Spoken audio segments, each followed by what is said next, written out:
Hey guys, this is DFD, aka Dark Frozen Depths, back with another Kamihime project video. Before I start things off, a few things I gotta mention.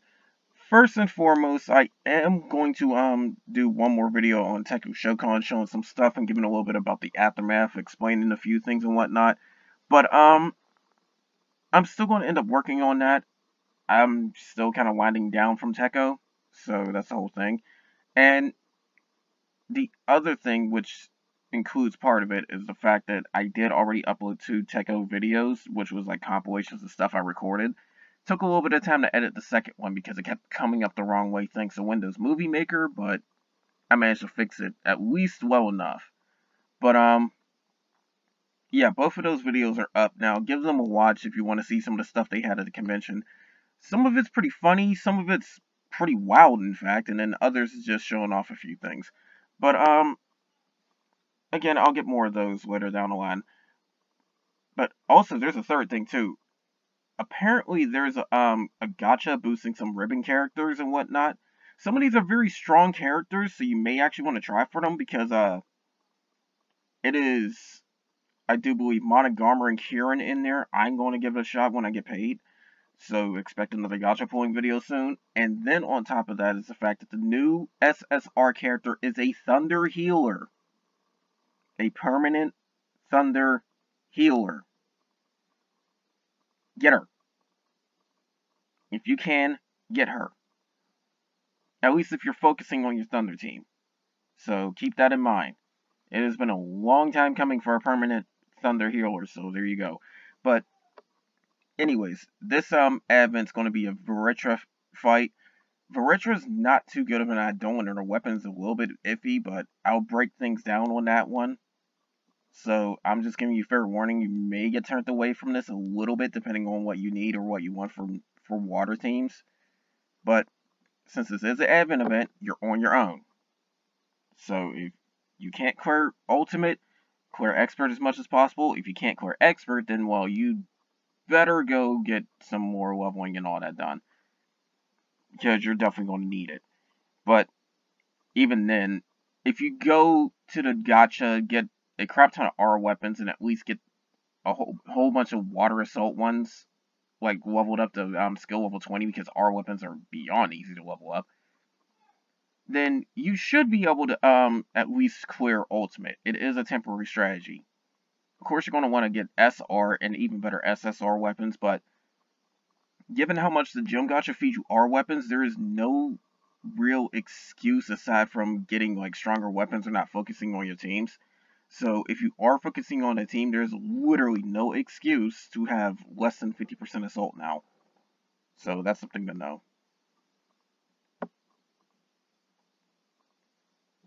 But anyways, this is going to be the recommended stuff they have right here, but honestly, it still depends. Now, they recommend getting the SSR Dolan, the SSR weapon that costs a low amount of materials, which is going to be the Final Break one.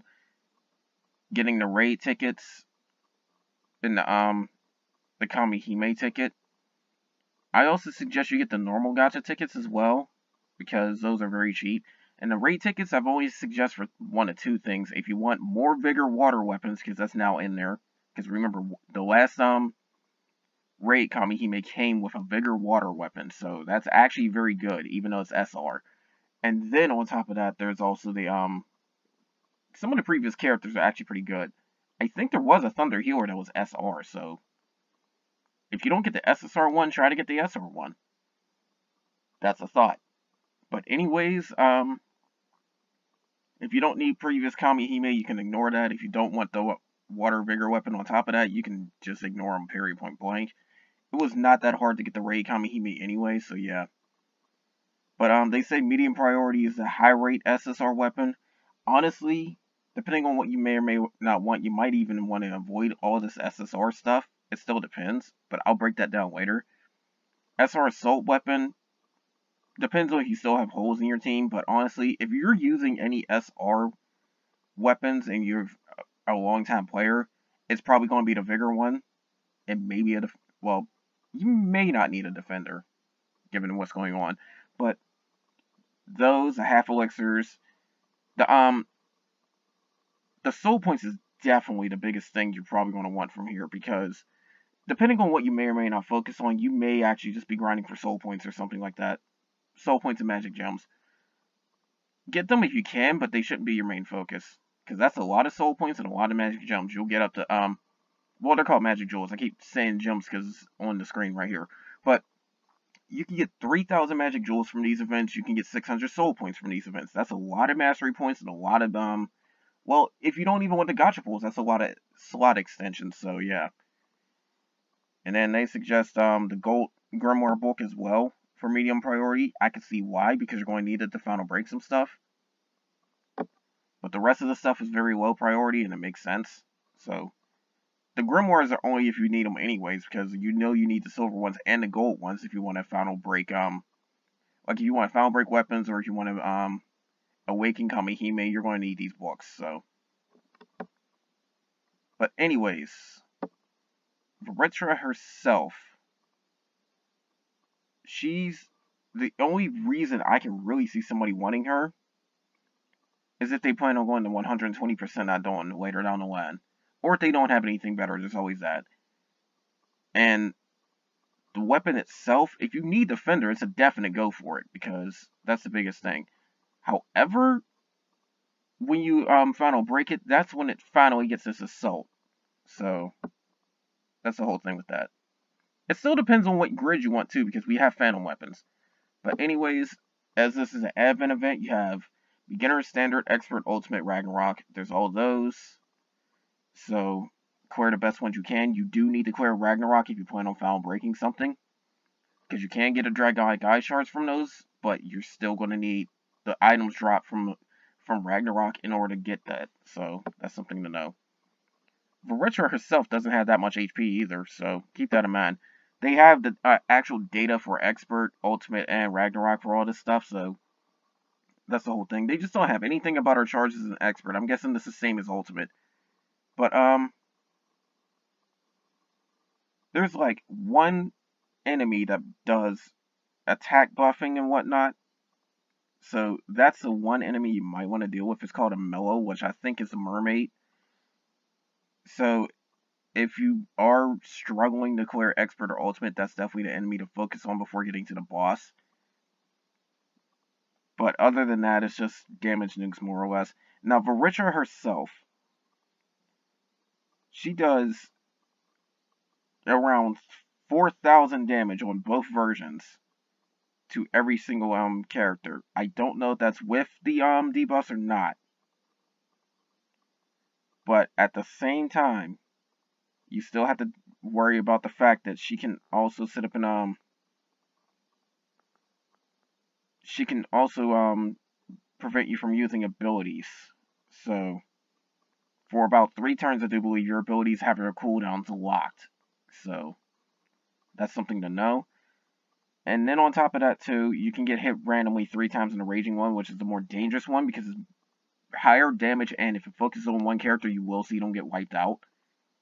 Unless you're really packing some HP. So that's something to worry about. It's the same crap in Ragnarok as well. It's just more dangerous because she does more damage and she has more HP. But considering she has less than 3 million, you could probably blow through that pretty easily. I think my Thunder team can handle that nicely. She does have 2 charge turns, so she'll be doing it every other turn when she's in Raging. So be very careful of that. Now, the other thing you really should worry about is the fact that you may want some debuff resistance. I know Mordred can do that for you, but other than that, you might want somebody that can tank like John, or definitely get Andromeda if you're lacking a healer. In fact, I would prefer to get Joan or Andromeda. Joan will sit up and have defense and also some regen. Andromeda is just pure healing. So there's that. And if you really are going for drop rate, of course Artanian, so that's the whole thing. You do have a chance of getting Platinum Chest from Expert onwards, so that's something to know about. Now, of course, these are the materials you're going to need. It's not that much to get Vritra, it's not that much to get the weapons. It's not that much to get the grimoires or anything. It just adds up over time. So for the second SSR weapon is the hardest one, hands down, because you need a lot of materials for that. And if you are planning on final breaking that one weapon, the sword, you're going to want to save up extra materials, because that's how these advent weapons work when they can final break. You need to save up the silver and a gold item for that.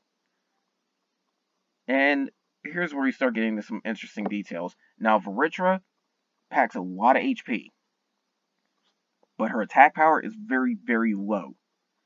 And then on top of that, too, when you summon her, she just does drowning.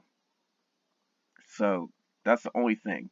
She's only for some weird damage over time, but not too many will really need that. What she does give is character attack and a burst streak damage increase. The burst streak damage increase is actually kind of good because that's a most you'll see for that, but that's only if you plan on doing full burst and actually want your final hit to get increased. Otherwise, you can kind of ignore that. Because the final burst damage actually does do a lot. More so if you can actually pack up burst damage increases and burst damage capping increases as well.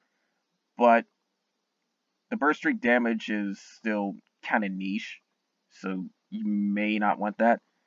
And then the character attack is only really helpful because it's a very low amount, only if you have elemental advantage. So if you got a water team fighting a fire team, there you go. But there's honestly a better water Eidolon that you can just get from Eidolon orbs, which I would suggest doing, is Tiamat. So you probably aren't going to use Vritra at all unless you plan on getting the 120% Eidolon.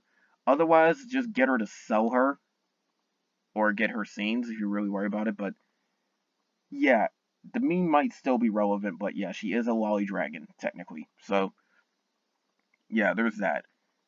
Now, with her weapon, when you use a burst with this weapon equipped on your soul, this sword will give it gives one character triple attack increase, but when it's final broken, it gives the entire team triple attack increase, so that's something to know. But its basic skill is a large defender. If you plan on getting defender weapons, here's your chance at one. If you plan on getting a sword set up for your water grid, then that's also an idea too. But the main thing is when you final break it, it finally gets this assault. So it's going to be a 21% defender and a 15% assault if you do it right. So that's something to know. But it does come with a lot of attack power. 2400 is very nice. So, and it's only 22. It's only a little bit over 2200 if you can't final break it. So that's still pretty decent. Now, this arcane weapon. If you plan on getting the arcane weapon set up for phantom weapons, then yeah, you're going to want this. But what it does is ability damage up and a small assault. And it can't final break. Now, what makes ability damage so weird is the fact that it still depends on how much you can pull off ability damage. Solomon's actually gotten a lot better, so I can actually see a few people using her. And then there's a few characters that actually are pretty good, but since it's underwater, you may not find them.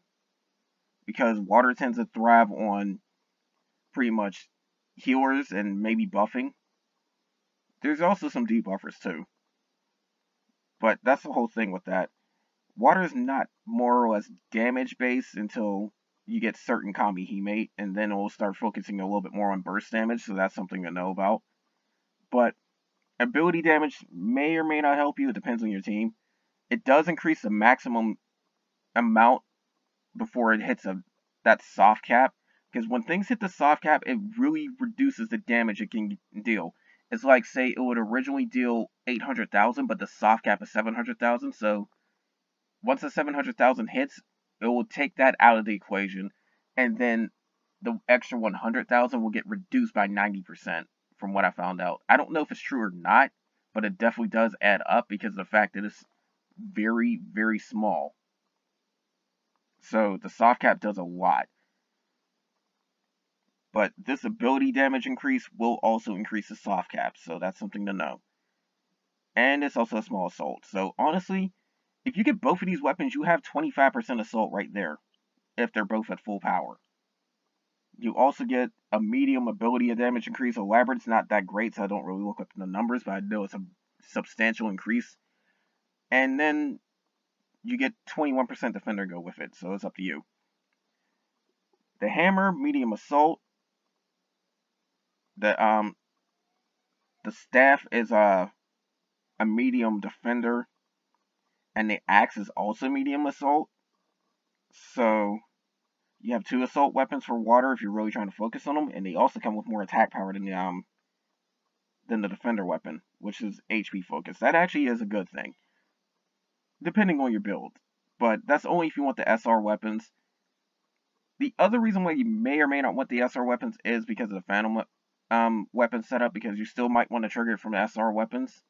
It depends on what your overall increase is, because if you go from a 16% defender to a 13% defender and still trigger the Phantom weapon effect, that's a profit, depending on if you get more defender or not. Definitely try to factor that in with assault. It's still a lot of math behind the whole thing. But more or less, all of this actually is, like, I wouldn't debate somebody that actually would skip getting all of this stuff. But like I said, Vritra is still Idolin orbs, and those don't come along that often. And even then, the SSR weapons can actually work as very good skill leveling fodder, because when you get a SSR weapon to skill level 2, it is guaranteed to increase the skill level, period, on its own. That may change later down the line when they change the skill leveling formula, and I'll get around to that when that happens, but that's the main thing. SSR weapons still work extremely well as skill leveling fodder, so even if you don't plan on keeping it, it still might be a good idea to get it. In my case, I just recently looked at the Orichalcum shop and actually got me the light weapon, because it's still giving a very large assault, but also an exceed, or no, ascension. Now, the Orichalcum weapons, they only cost 1, so 4 Orichalcum's not too bad to set aside and try and get those, depending on which ones you want, because some of them are actually pretty powerful. Because I do have I have a gun that works as a large assault, and it is packing a lot of attack power, so it will be a bit of a drop. But at the same time, the fact that I will replace that assault and get exceed on top of it can make a difference. I've already used it on my team that I used to clear the missions for guild order. So yeah, because I already got it at the skill level 11 very quickly. I'm not planning on getting any further until I can final break it. So yeah, I mean, not final break it, limit break it more, because I've only got 1 copy of it so far, but I can definitely get 4 of them. Once I finish this current guild order, I will definitely get all 4 copies. So that's the other thing. It's like the Idolin orbs, and then the SSR weapons can still make some decent leveling fodder. I know I might get a few of these, even if I don't plan on using it. I won't go out of my way to try and get the magic tool, though, because I don't know how well the Phantom effect is. I keep forgetting that info, but who knows. Now, this is the whole thing with all this. If you're going for the missions, you have to pay attention to this stuff. You always have to do Expert, Ultimate, and Ragnarok without using the elixir. You always have to do Expert and Ultimate with SR or lower rarity, so no SSR characters. You also need to do it with R characters, so just go with R characters to clear both of them on Ultimate if you want the Dragonic Eye Shard, so that would make a 3rd one. And there's an Ultimate clear with Wind only, so I just do R Wind on Ultimate and Expert, and that pretty much deals with all of that. So that's something to know. Wind has a lot of good R Kamihime as well. You could pull quite a few of them from the gym gacha as well, so that's something to know. I think the R Wind girls on their own can pretty much, like the gym gacha R Wind girls, can pretty much guarantee that you can actually hit the attack debuff cap of 50%. So that's something to know. And then one of them's a healer too. But anyways, that's all for that. I'm going to try and find the SSR Thunder Girl, because like I said, she's a healer. We have to show something about that.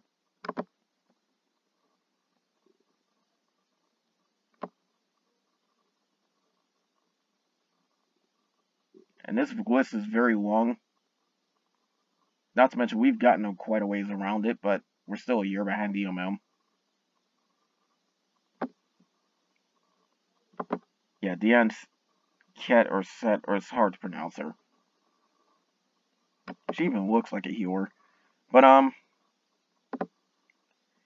yeah, what she does is, like, pre-awakening soul, at least on the healing, where it heals everybody and then removes, a bad status or debuff, so that's something to know. She can deal damage as well, but also it seems like she'll increase her recovery amount and give regeneration as well. And then it says create a cure bottle. I don't know what that is. But just having her in the party increases the recovery cap. So that's an ascension just having her. So that's something to know. So going into her abilities a little bit more. Initially she gets a healing recovery cap of 2,000. I mean 1,200. I don't know why I said 2,000. But it can get 1,500 when used properly on her own. And it's only a 3%, it's only a 3% increase. So, that's only the thing with her, assist. She can increase the, water defense for one person, increase the upper limit of recovery, and then on top of that, increases regen as well. So, it's more like picking one character, and then giving them a 100% ascension. So that way they'll get, like, practically double healing at that point. And the resistance is actually pretty nice. It's just single target, unfortunately. So that's only if you want to focus on one character specifically. Because she can more or less act like a single target healer and an AoE healer in one. That's actually a good combo. And the cure bottle, it says it's a,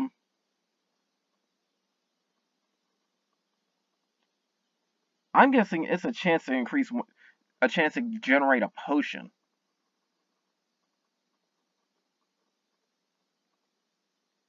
Oh, it generates a potion, I do believe.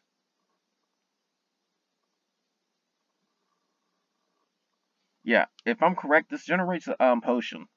So, it'll be a 50% recovery. So, if I'm correct, she can indeed generate potions, and that means you won't have to kill enemies for them. That makes Ragnarok's a little bit easier, in fact, because Ragnarok's, and even raids, Ragnarok's and raids, you cannot get more than a certain amount of potions. It's one super potion for raids, and no heals from potions on Ragnarok fights. So, she can actually make that a little bit easier. So, she might actually be worth pulling. She's definitely one of the best healers you can get for Thunder. She'll easily replace Andromeda if you have her, so pull for her if you really need a Thunder healer. In my case, I'm not too focused on Thunder, so yeah, there's that. And naturally, since she comes with a weapon, which will eventually get Final Break, so we'll look at that. But it's definitely looking way on the attack power side. It's definitely looking way on the attack power side. But gotcha weapons also tend to have very good stats too, so there's that. But it comes with an Ascension and a Defender. So Thunder definitely does need a little bit more healing and HP. So I would actually consider saving this, because you never know if you might need it or not. And then Hammer's setup is very, very good. I remember for Phantom Weapons, Hammer setup is very, very good, because you can get a Phantom Weapon Hammer, and it is 30% assault. Yes, it is up to 30% assault. Save this hammer, in fact. Now that I've remembered that, save this hammer. Those of you who want a Thunder team, save this hammer.